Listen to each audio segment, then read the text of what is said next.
Mbah, saya ini orangnya kecil hati, jadi suka merasa kecil hati dalam banyak hal gitu. Dan gimana caranya menghilangkan perasaan kecil hati itu? Sama dengan saya itu juga kecil hati aslinya. Dalam hal Yo, saya sekolah diusir dari SD di Bakalan, Jombang, terus saya pindah SD Gontor dan teman-teman saya itu gede-gede.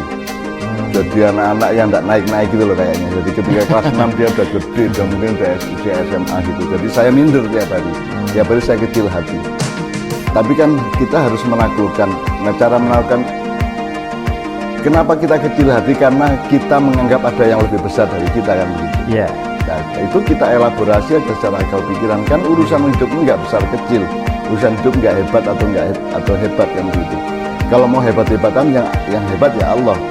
Kalau saya bersama Allah maka tidak ada yang hebat yang lainnya kan begitu. Jadi kecil hati itu sangat biasa terjadi pada manusia yang punya konsep mengenai besar kecil, tinggi rendah, baik buruk, benar salah dan seterusnya, sehingga ketika dia merasa kecil hati itu karena sesungguhnya itu kesimpulan dari elaborasi berpikirnya dan perasaan hatinya, menemukan dirinya di tempat tertentu terus melihat kebesaran di luar dirinya, maka dia kecil, merasa kecil.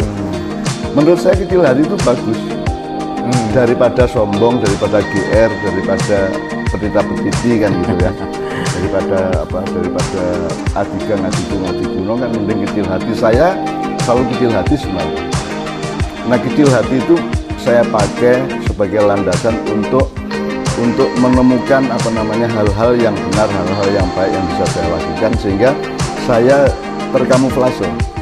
Saya sudah nggak urusan sama kecil hati, minder atau tidak, GR atau tidak. Urusan saya adalah objektif apa yang saya lakukan. Kalau saya kerja keras, saya memproduksi sesuatu yang baik, saya bermanfaat, maka yang namanya kecil hati atau besar hati itu efek. Itu prosesnya memakan waktu yang lama atau bagaimana cara mungkin? Sebenarnya itu kalau psikologis asal Anda cuek aja, yang penting Anda kerja keras, hidup sungguhan, jujur,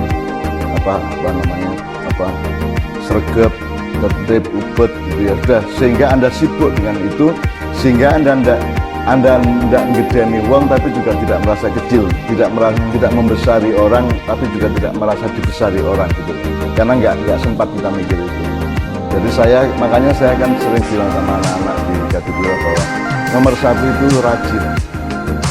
Karena kalau saya pribadi malas itu dosa, karena malas itu adalah cara memperlakukan waktu dan peluang dari Allah yang tidak benar.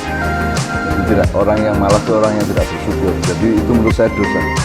Makanya kalau Anda rajin, Anda sregep, Anda kerja keras, Anda terus konsentrasi pada mencari manfaat hidup, mencari kebaikan, mencari amal soleh dan sebagainya, maka soal kecil hati kan tidak ingat lagi lama-lama.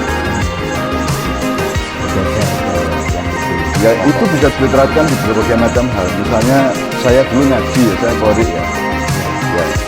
Waktu saya qori di Menturo sama di Gontor saya masih oke, tapi kemudian saya begadang di Malioboro 5 tahun, sehingga pada transisi saya di Uber suara saya hilang, suara saya itu rusak di Malioboro karena saya begadang tiap malam, sehingga sistem suara saya terpengaruh oleh tidak sehatnya badan saya, sehingga ketika masuki masa dewasa saya tidak hebat, tidak lagi seperti zaman saya kanak-kanak.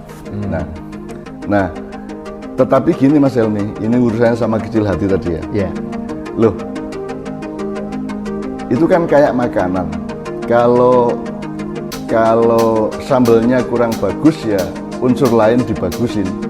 Kalau saya ngajinya tidak bagus, suaranya kurang memenuhi syarat, ya kalau gitu kefasihannya atau keikhlasannya atau dinamikanya atau kejutan-kejutannya yang kita andalkan. Jadi Anda kecil hati, Anda harus menemukan apa yang tidak bisa diandalkan dari diri Anda, maka galilah di dalam dirimu apa yang bisa diandalkan, yang akan menutupi kecil hati Anda itu. Qiraah, baca puisi atau nyanyi atau apa kan buruk, jelek, suara saya jelek ya, tapi saya tutupi dengan kemungkinan lain, dengan potensi-potensi yang lain, sehingga orang tidak ingat bahwa suara jelek. Gitu. Misalnya ono kowe dadi cah lanang nang cah wedok, kowe ora pati ganteng ning apik kelakuanmu, penuh perhatian, sehingga perempuan itu lama-lama lupa bahwa kowe iki orang ganteng. Karena yang ganteng adalah perilakumu dan akhlak. Kan bisa juga. Itu maksud saya. Gitu ya. Jadi situasi merasa kecil hatinya itu sebenarnya bisa disiasai untuk menjadi sesuatu yang Ya. dia menemukan Tetap potensi yang saya lain. ingatkan bahwa kecil hati lebih baik daripada sombong. Iya. Tetap lebih baik. Jadi, saya juga berangkat dari kecil hati kok. Makanya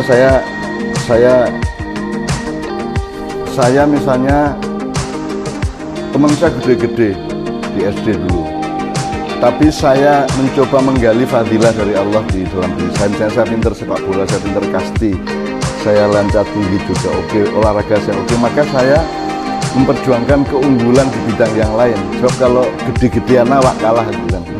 Maka saya jadi gini loh, orang besar itu kan tidak lincah meskipun kuat, tapi kalau orang kecil itu tidak kuat tapi dia lincah. Ya. Nah orang yang merasa kecil, pakailah kelincahan untuk supaya tidak tertindas oleh kebesaran orang lain.